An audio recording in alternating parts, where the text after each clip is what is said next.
Born to farm worker parent with no formal education, Wanjirũ Warama uses her unique experiences of growing up on a British colonial farm in Kenya.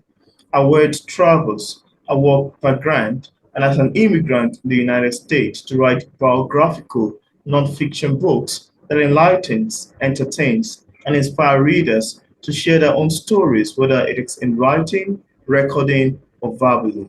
She has written 5 books and 1 personal essay because Mix Warama grew up in a world devoid of books. Education is close to her heart.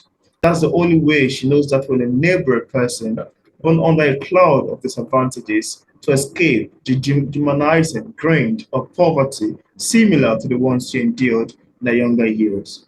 A philanthropist, Warama has adopted Gitura Secondary School and Gitura Primary School in Kenya. She helps the two schools with basic supplies whenever she can. She's a lifetime member of the Friends of the San Diego Public Library, member of the San Diego Writers Editors Guild, and a member of the Rotary Club, among others. She lives in California, United States. And on today's episode of Auto Interview, it's a pleasure to have Wanjirũ Warama on the show. Welcome on the show, Wanjiru. Thank you very much, Peter. Yeah, it's a pleasure to have you on the show. Yes, I think what I can start with is that before we get into the books, I would like to thank you very much for starting P English Literature, where others can come and discuss their books. And of course, I'm honored today that you invited me to come and talk about my books. Thank you so much. That means a lot to me. I appreciate that. So, Wanjiru, could you tell us about your book? I want to first say that you have interesting titles, many of which pique my interest, and its subject of discussion is what I love to engage in. Let's start with Beyond Conscious Self. That is why we travel, and it is why I write. How do you come about writing that book? Yeah, I'll be happy to tell you. And that book, Beyond Conscious Self, is my smallest book I've written so far. And I think, I have it here. I'll show it to you. I think, can you see the title? Yeah, I can see. Yes, so the Beyond Conscious Self. That's a small book. It has 2 stories. And why I wrote this book is because I had already written 3 books. And when I was writing those books and publishing them, I always have somebody ask me, how did you become a writer? Or what inspired you to start writing? So I can say that I wrote Beyond Conscious Self to explain how I got into writing. So as I said, there are 2 stories in the book. And what happened is that I belong, like you read in the bio, I belong to Friends of the Library. My group back in 2012, they elected me to be the president of our chapter of the Friends of the Library. And these are people who volunteer to work at the library or donate money or books or even advocate for the library so that libraries can give this to their patrons. So when my chapter elected me, a month in, we organized a fundraiser. In that fundraiser, we sold about 100 to 150 tickets. And we solicited area businesses. And we got money, donations, or things to sell in our silent auction. And we even had a live band to come and play at our fundraiser. Unfortunately, the one thing we could not get a keynote speaker.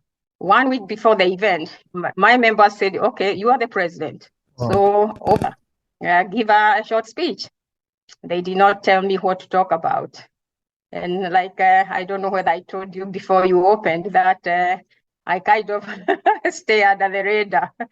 So I was very nervous about going to talk to such a group. I had never talked to such a crowd. Now, the eve of the event was on a Friday. Actually, it was on September 28th, 2012. That Thursday, I had worried myself to a wreck. By 8 p.m., I didn't know what I was going to talk about the following day. And for whatever reason, I surrendered, and a peacefulness came, washed through me. And my mind cleared. And I said, you know what? These are people who have bought all these tickets. And it means they love the library. And here I am, like you said in the bio, I was born and raised on a colonial farm, and books have changed my life. What is a better topic to talk about besides telling them how books had changed my life? And like that, I got the title of my speech. I said I'm going to tell them about my love affair with books. I went to my desk, opened my laptop, and typed that heading. By 11 o'clock, I had about 5-page document, double-spaced, a good speech, ready to go. The following day, I read my speech. And when we were mingling later on, one person came and congratulated me. Actually, a lot of people congratulated me. And this person told me, you could hear a pin drop in between the claps. Of course, it was very successful. The following day, when I woke up first in the morning, it's like I had a house full of people. My brain was jostling with stories. It was like, I can give an example of a house full of children and every child wanting to tell me their story. And if I didn't listen, they screamed. I worried because I thought I had gone mad. I don't know what had happened at night, but I worried very, very much. And so I kept quiet. I didn't tell anybody. And then the second story, around that time, I was very, very busy. And a month after that event, I had to take a vacation. I took 2 weeks off. I got on a plane. I went to Venice. I boarded on a cruise ship. And we were stopping at different countries. One of the places we stopped was Santorini, Greece. And anybody who has ever been to Santorini, they know at ocean level, you see the town up there. You have to raise your eyes to see the town. And to get there, one can only take a cable car overhead or ride on a mule, they call them donkeys, or walk. I was very adventurous. And of course, I was younger, not the way I am now. I decided to walk. And about 2/3 in, I felt I could not continue. And I was all alone. Nobody told me. I was the only person walking that day. And I almost gave up and I worried. I said, I came all the way to die in a foreign country. And I worried. Again, I didn't know what to do. And that time I didn't surrender. I called for help. I called to do this or do that. And then somehow I was forced to surrender. And this may sound a hokey pokey, but it's like something took over my body. So in those two stories, in Beyond Conscious Self, and that's why I came up with that name, I was in a jam and I didn't know how to get out of it. And something came and gave me a solution and everything became okay. So when somebody asks me how did you start writing? I don't say because they won't believe me. I believe I was chosen to write the stories I write, because if I don't write the stories I write, nobody would write them. Nobody cares about peasants or people like those. So I was chosen to write the stories by whatever powers we human beings don't understand. That's the long story about that. Yeah, that's great. I love the sound of it. And that's such an amazing story and inspiration concerning your book. Now, next, you have two titles that got me curious about the content. They are Unexpected America and Entangled in America, which I think is a duology, right? Would you like to tell us how this duology came about as well? Yes, those two books are my writing children. Oh. Yeah, books are like children. And I think you can see, yeah, the first one, this is the first one. Unexpected America. Yes, and this is Entangled. Yeah, show that one very well, Entangled, so we can see. Entangled in America. I think the zoom background is making it not to be very obvious enough. It's Yeah, okay. blurry. Entangled in America. Yeah, those two books, yes. So Unexpected in America was the first book. And then the sequel, Entangled in America. And it so happened that when I came to America in 1984. Wow. I was coming to America to finish my last year in college. I was adventurous. I didn't want to finish it in Kenya. I wanted to come to, well, actually, I wanted to go to any country. It happened. I was accepted in one of the universities here. Wow. So when I came, I finished my year. At graduation, I ran out of money. So I graduated. I could not feed myself. Oh. And I, let alone buy a ticket to back to Kenya. Wow. So I got stuck in California. Meanwhile, of course, my people worried. What happened? I'm not from a rich family. They couldn't just buy me a ticket and send me home. So 1 year led to another. And years piled up. And of course, they never knew. They just thought I ran away. But it's because, and I could not tell them in my letters what the situation was, because they would never have believed me. So that's how Unexpected America came in. I realized when the writing bug bit me during the Friends of the Library fundraiser, I thought, you know what? Let me go and find out why all these stories bubbled in my head. There has to be a reason. And then I tried to find out how I could investigate about writing.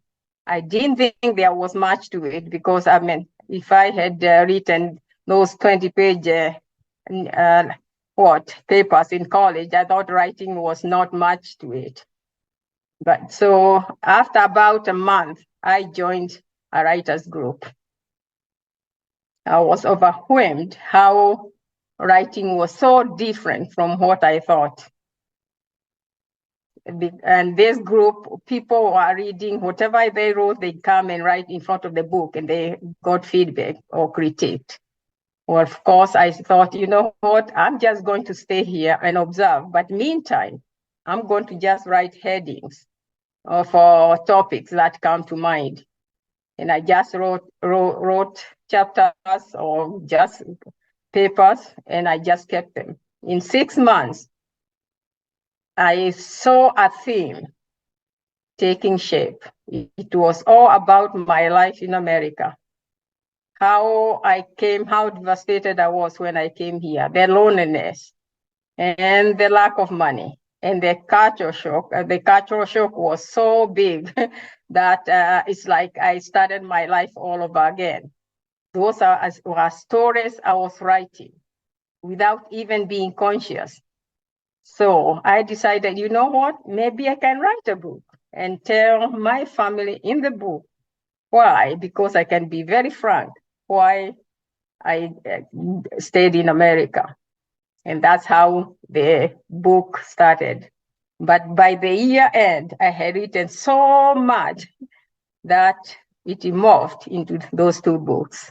I really love the sound of your book. Sounds pretty much interesting to me. Now I also want to ask you, following your interesting themes of titles, I'm curious to know how you handle negative feedbacks and criticism from readers who might want to disagree with your opinion and claims. How do you react to negative criticism of your books if you've ever had one in time past? I think the one thing, I've been fortunate, although I can mention that there has been maybe somebody who mentioned, how are you able to write? And English is your second language. Or even when I started, it was like my third language. And but that one it's something that has been ongoing, and I take it in stride. Yeah, I don't mind about that.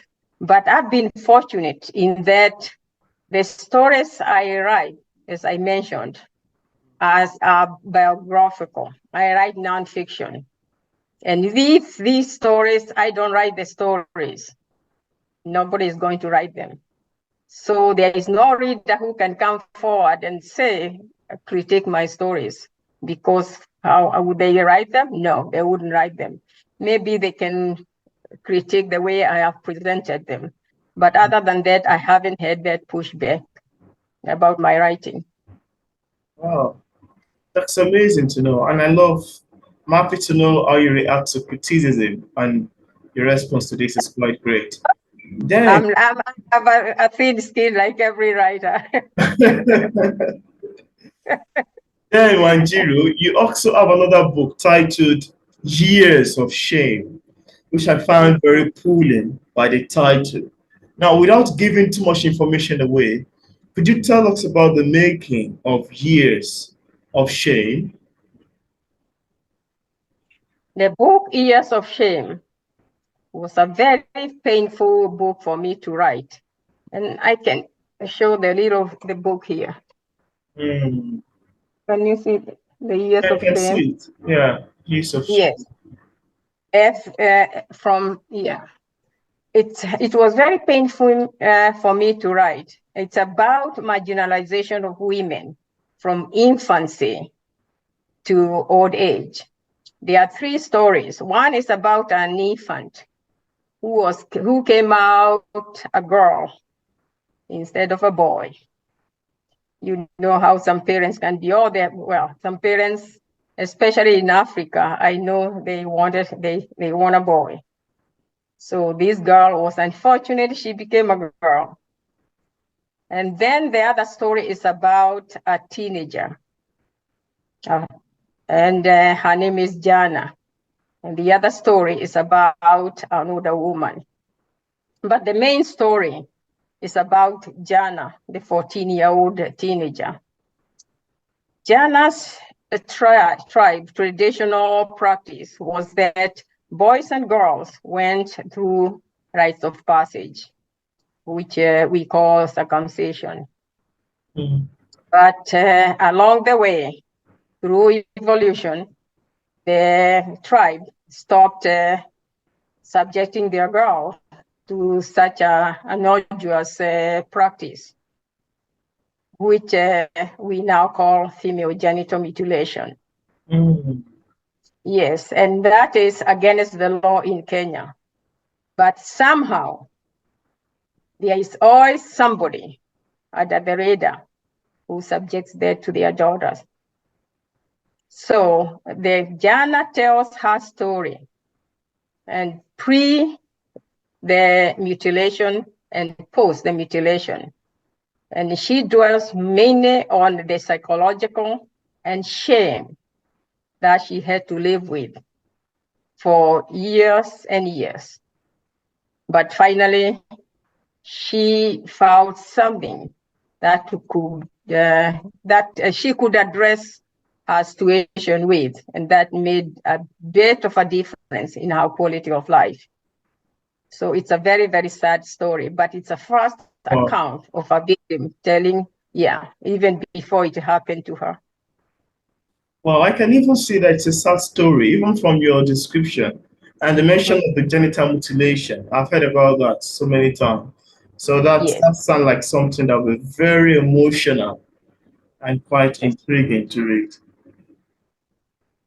Yes, it's a very good book for people who teach sociology. And of course, something like that, because I see the books that are written on it, they are written about somebody.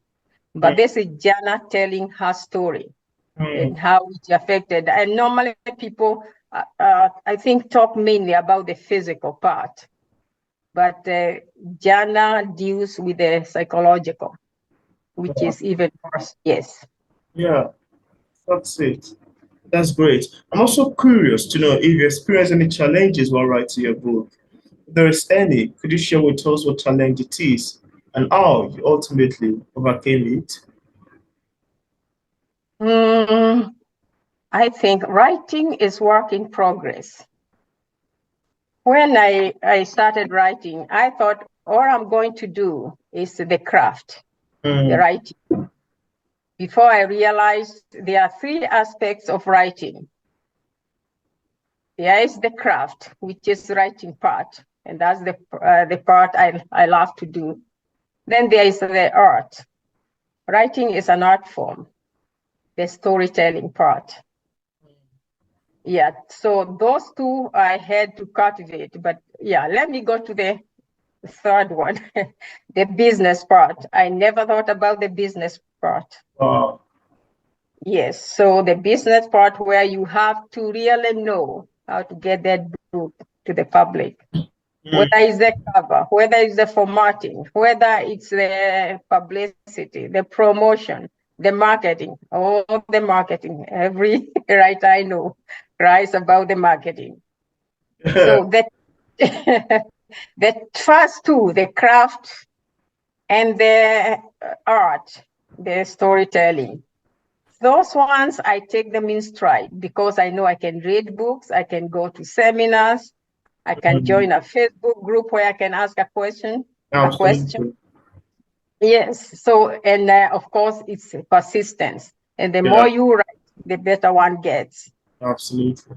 Yes, but the business, that's my challenge. That one, I haven't overcome that. Yeah, it's a work in progress. And that's why a forum like yours is very helpful to writers. Absolutely. That's so great to know. That's so great to know. Now, Wanjiru, I also see that you have an interesting title on the theme of religion. You know, as a philosopher myself, I've always loved to explore the theme of religion over and over again. Now, would you love to tell us a bit about the making of New Beginnings? Why religion never appealed to me until? Yes, that's a very interesting, it's a personal essay. And actually, yeah, it has circulated quite a bit because the way it came about last year in March, I was invited to speak about how I'll back off a little. I belong to Unitarian Universalist Fellowship. So last year they invited me to talk about how I joined them about 4 years ago and what pulled me to them. So to do that, I had to go back to Kenya. Wow. To show them how my people worshipped. And I told them this story. Of course, they didn't know I lived on a colonial farm in a village. So in my village, up to 8 years, I knew about my tribe's creation story. By the way, I'm from the Kikuyu tribe, or Kikuyu in Kiswahili. So my Kikuyu tribe had a creation story. The guy or God created the first man on Mount Kenya. And the first man was known as Gikuyu. And the tribe is named after the Gikuyu, that first man.